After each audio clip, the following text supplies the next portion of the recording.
Alright, so I'm gonna go through basics of just making a fucking video because, yeah, I don't have access to your demos, and it's gonna be an absolute colossal pain in the fucking dick to go through each one of them manually, so it's probably better that I just teach you how to do this shit and you can actually do it for yourself. So there's a couple pieces of software that you're gonna need, and to start, we're gonna need Half-Life Advanced Effects. And you're gonna go to this page, you're gonna go to the download, go to the current release, and you'll click the setup button. Don't go for any of these other ones, they're just a pain in the dick for people who actually know what they're doing. I don't know what I'm doing, so I just do the setup. And you're also going to want Shotcut. And you're going to go here. And you're going to go to the download, and you're going to, depending on your Windows version, you probably have 64-bit, and yeah.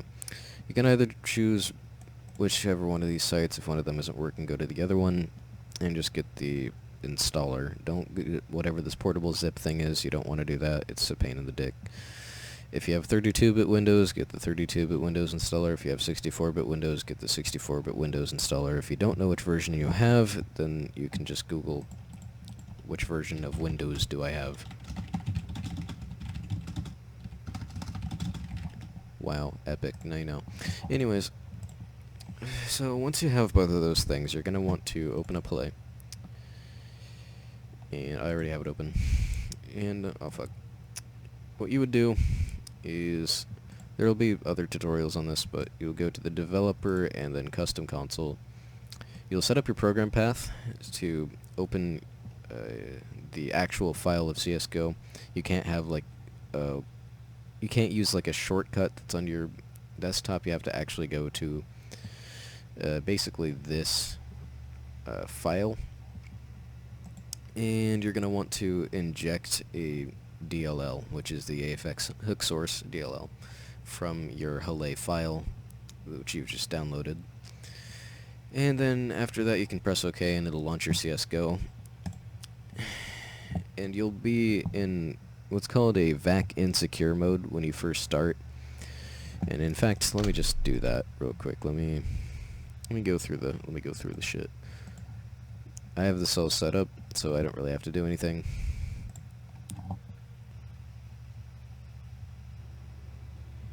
Alright, so when you first open it up, it'll look something like this. You can just close the console, and you'll get this VAC message.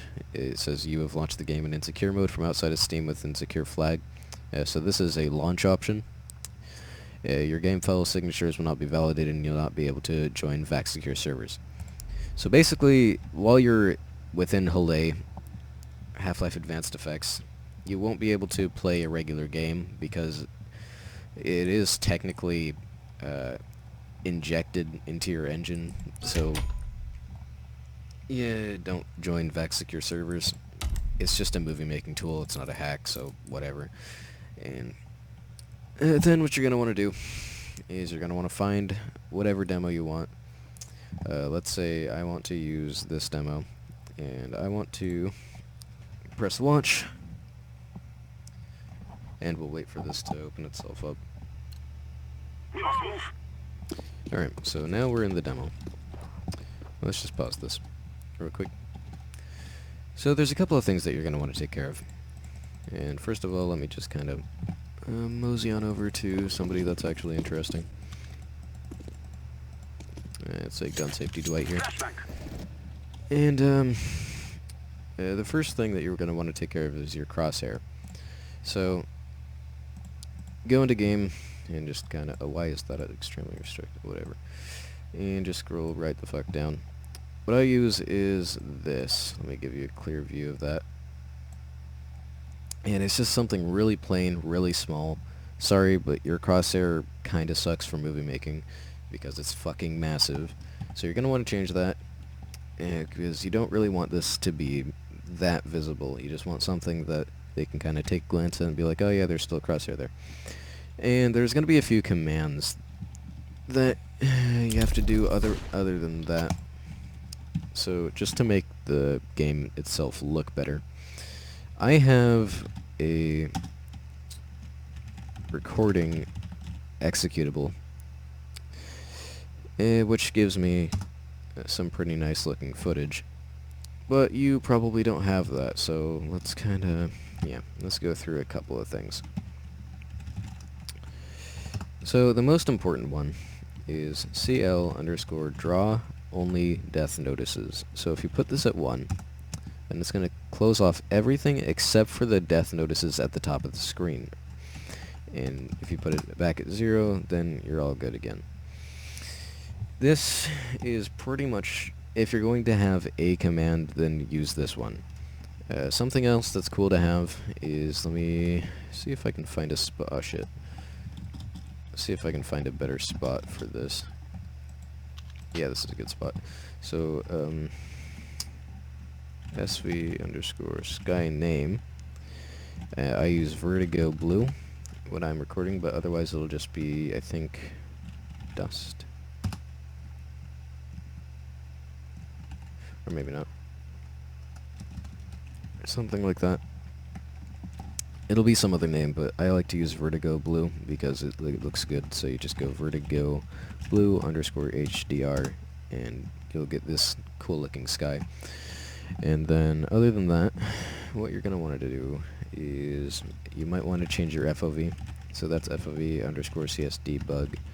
I usually actually use 95 because 100 can cause some weird graphical issues. Occasionally, 95 is a decent sweet spot, but if you put it back to 0, then that's your default. 95 is just a little bit whiter, so it's a little cool looking. And I'm gonna want to do... So that's pretty much all that you absolutely need. Actually, there's a quality of life command that you want, which is snd underscore dialogue vol 0. So this means that you won't get the grenade out type of bullshit contaminating your audio, so because that's just a pain in the dick.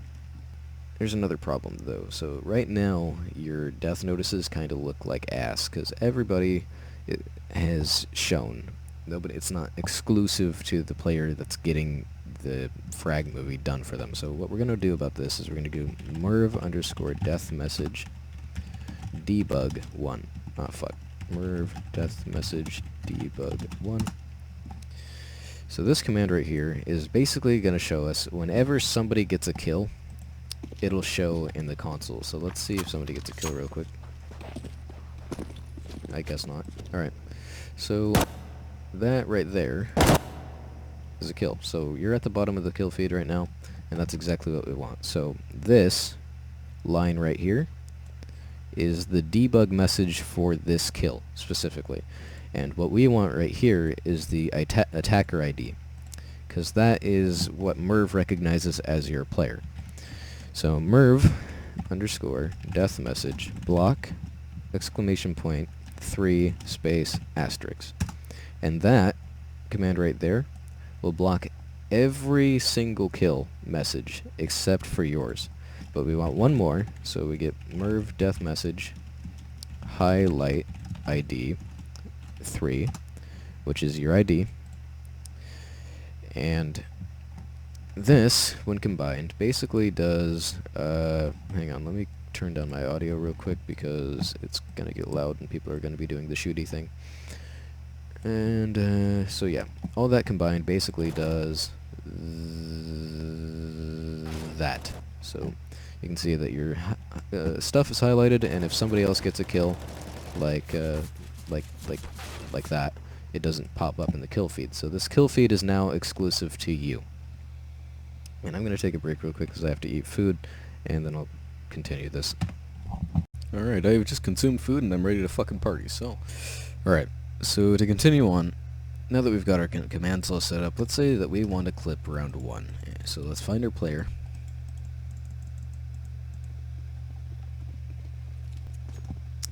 And you can speed it up a little bit just to kind of make it go faster. And so we want to clip let's say that right there. So what I'm going to do is go back ever so slightly, and what we need to look at here is we need a way to kind of return to the beginning of this clip. So what we're looking at is the tick rate right here. And well, not the tick rate, but the tick.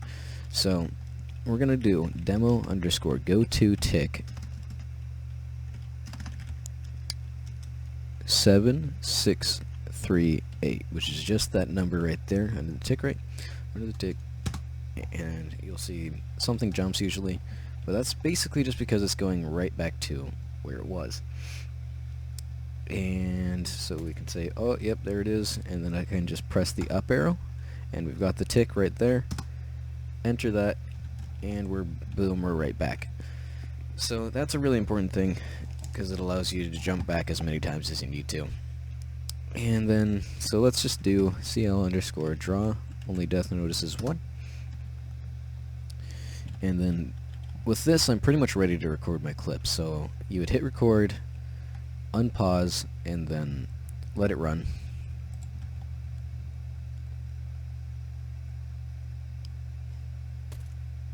Alright, there it is. So that's basically what the clip would be. And then once you have your clip, and in fact, I would probably record that real quick just for my own later use.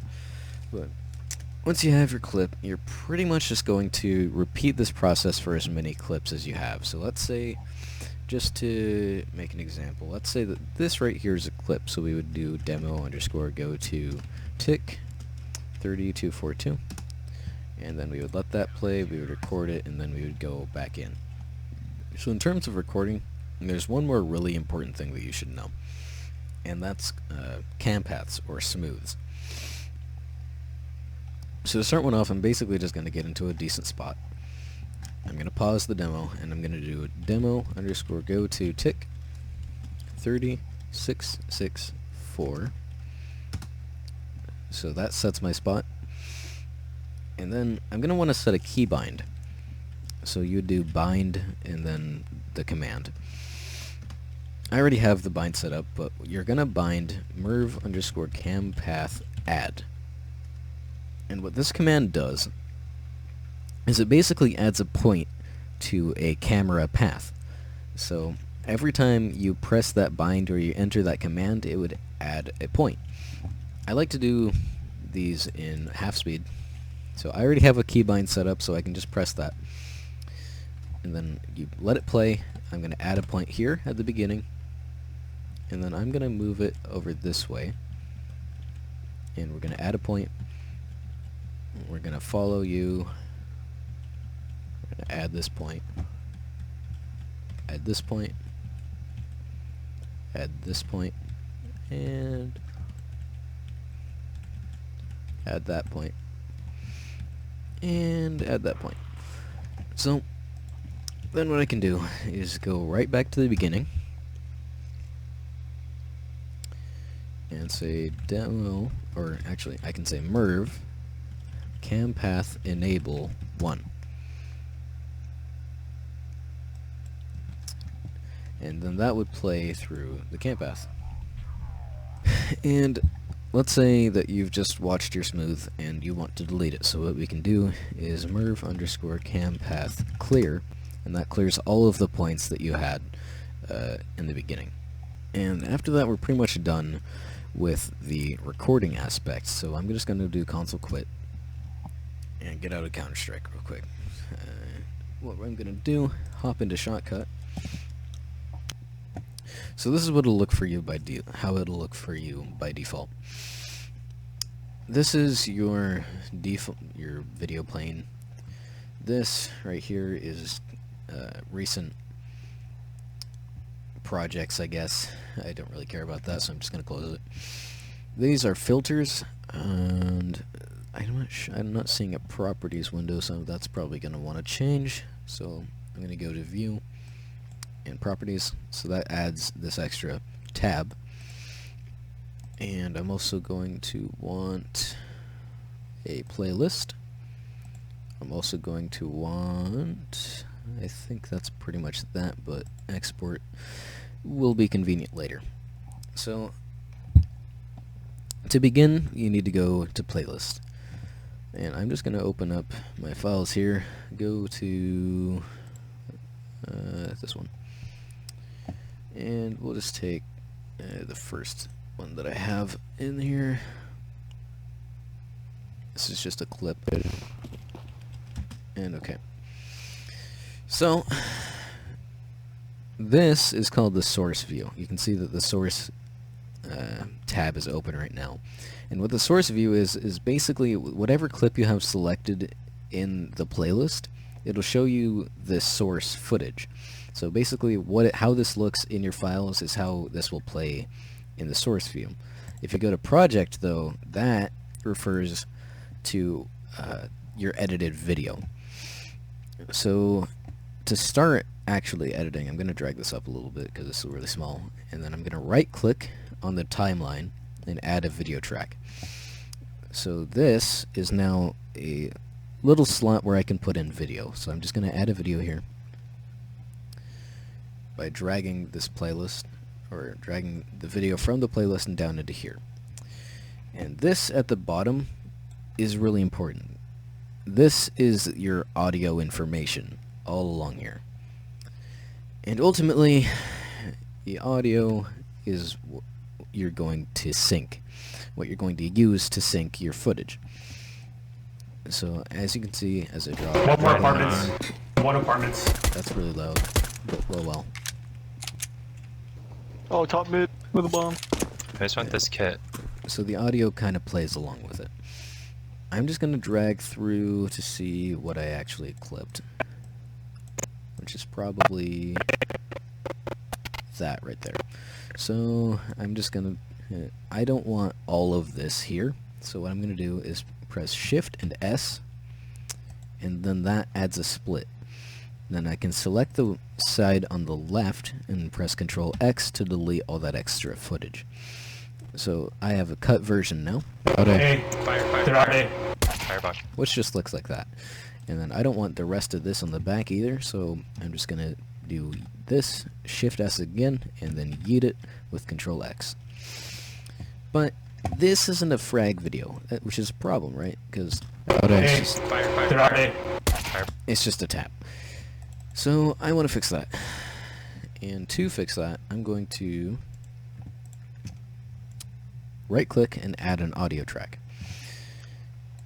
And so if I scroll down, you can see this extra slot here. This is my audio track.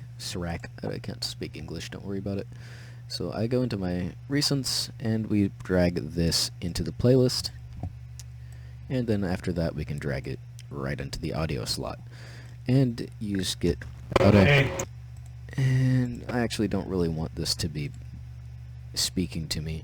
So I'm going to go to properties real quick, and then we're just going to go...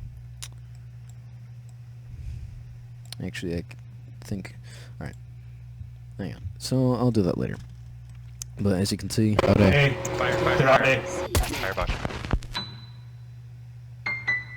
Yeah, it plays audio. So here's how to sync things. I want this to be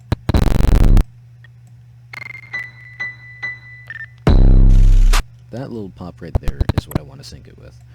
So here's what I need to do. So I need to measure the exact second that this little hit happens. So I'm just going to drag along here, and I'm going to use the arrow keys to make these little frame-by-frame adjustments. You can see the crosshair pops up right there, so that means I've just shot. And that's what I'm going to sync this with. And the kill is recognized right here, so I'm going to say that 209 is where it's at. So the time from the beginning of the clip to where I shoot is 2 seconds and 9/100ths of a second. So this right here is at 17:02, and I want to subtract 2 seconds from that. So we go to 15 0.02, but there's like that little 9/100ths of a second slot. So if we just release 1, 2, 3, 4, 5, 6, 7, 8, 9, it should theoretically be perfectly synced. So if I do Shift S, delete that,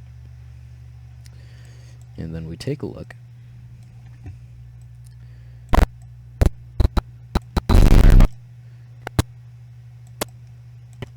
At this. Okay. Fire, They're out there. Firebox. There you go.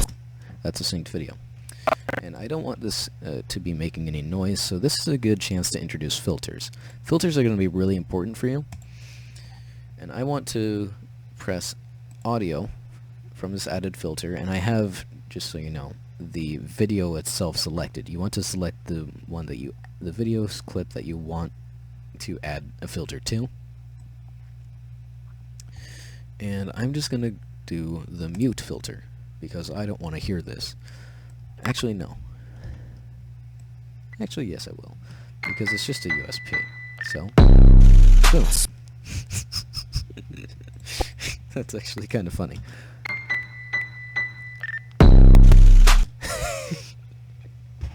Okay. So let's say that you're not satisfied with just that. You want to add, you want it to be cooler. You want this to be epic. So we're going to split that with Shift S.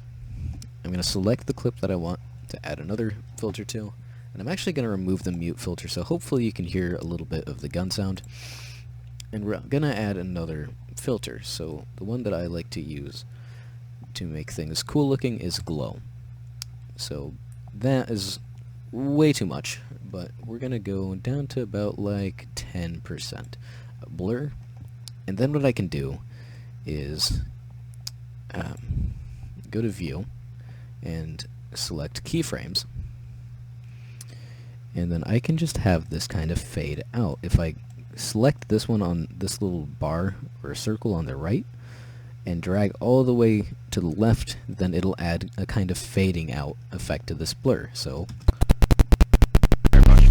you can see that the bar goes down as the effect continues, and I don't have that much RAM, so it just kind of stutters, but once I export it, it'll look better.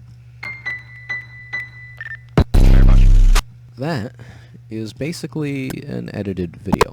I'm just going to cut off the rest of this, and you would just go through all of your clips in a similar fashion until you've got something that you're satisfied with. So I'm satisfied with this. And by the way, if you've got a clip that you need to change the speed of, then you go to the properties of that clip, and where the speed thing is, you put it up or down depending on what you want it to be. And then after that, you would go to export. I'm just going to do export file, and I'm going to say example.mp4, save. And this is the little jobs tab over here, so let's drag that out a little more. This is a really short file, so it shouldn't take that long. Alright, so we're at 100%. That file has been exported, so if I just go down to my videos, and we'll look through here, and we find example.mp4, we can open this up. So, anyways, you can find more tutorials if you need something more specific, but this is just something to get you started, so bye, have a good time.